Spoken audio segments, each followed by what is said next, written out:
Hey, what's going on, everybody? Steve here, Raiken Profit, RaikenProfit.com. If you haven't checked out the website in a while, I've been putting out a lot of podcast episodes, blog posts, so definitely check that out. But in today's video, I want to share with you a really cool experience. I literally just, I'm in the driveway right now at my parents' house, and Mama Profit, she just went into the house, and we went to a Savers today. We actually went twice. We went once in the morning, and then we went about an hour later.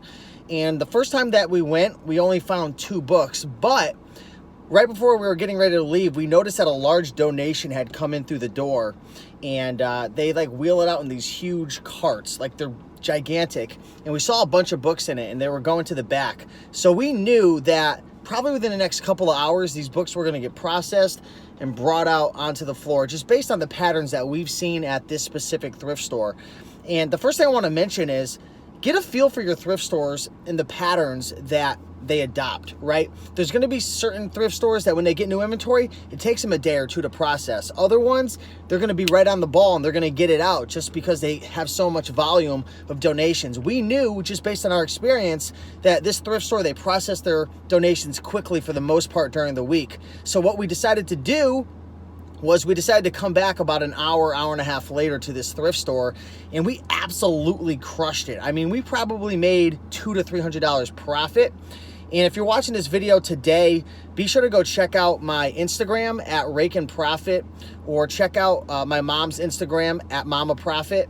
And if you go to my Instagram, I actually share my story, on my story, some of the books that we found. I mean, we found some books that were selling for $96, $70, $55, $65. We ended up finding 2 books earlier on in the day. One of them was Animal Physiology, and the other one was another animal book. Probably make, I don't know, $50, $60 profit. But the second time we went back, probably at least $300 worth of profit. So the lesson here is be observant at your thrift stores. Take an eye, take a look, open your eyes to see if there's any new donations coming through.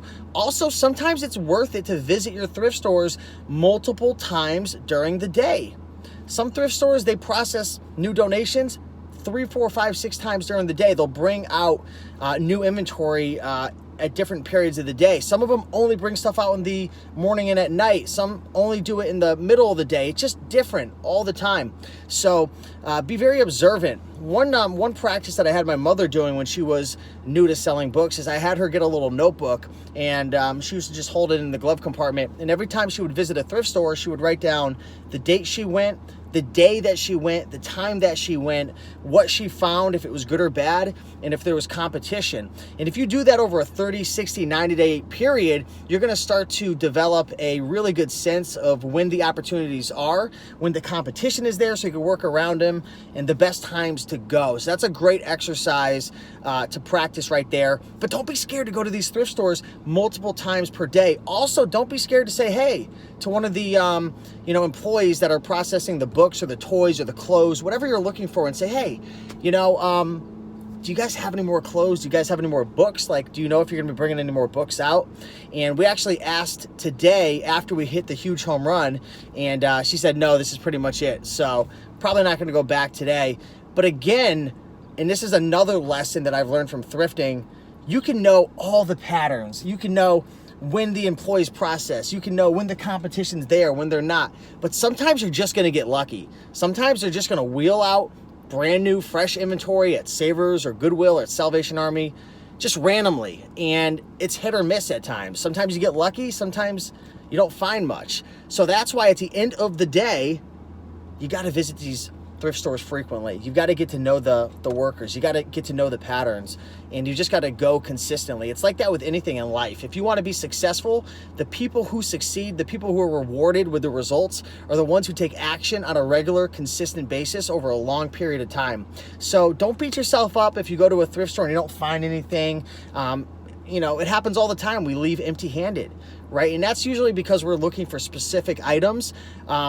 If you're, a full-time reseller, I'd recommend, over time becoming knowledgeable in all different, various areas of reselling. So you could be looking for books and toys and clothes antiques and glassware. So the more you know, the more you're going to grow, and the less likely you're going to come into a situation where you leave empty-handed, right? So hopefully you found value in this video. If you did, be sure to like, comment, and subscribe. Check me out on Instagram. I think you're going to like the content you see over there. My Instagram stories, my Instagram TV, got a lot of videos over there and content. Also, my mother, 63 years old, she's been flipping used books and even some new books on Amazon FBA for the last 4 years. She shares a lot of her journey over there as well at Mama Profits. I believe it's Mama Profit or Mama Profits. Just type that in, you'll find her. I'll see if I can link it up down below after this goes live. But I want to say thank you to everyone watching. Go out there and crush it. Have an amazing day, and talk to you in the next video. Bye.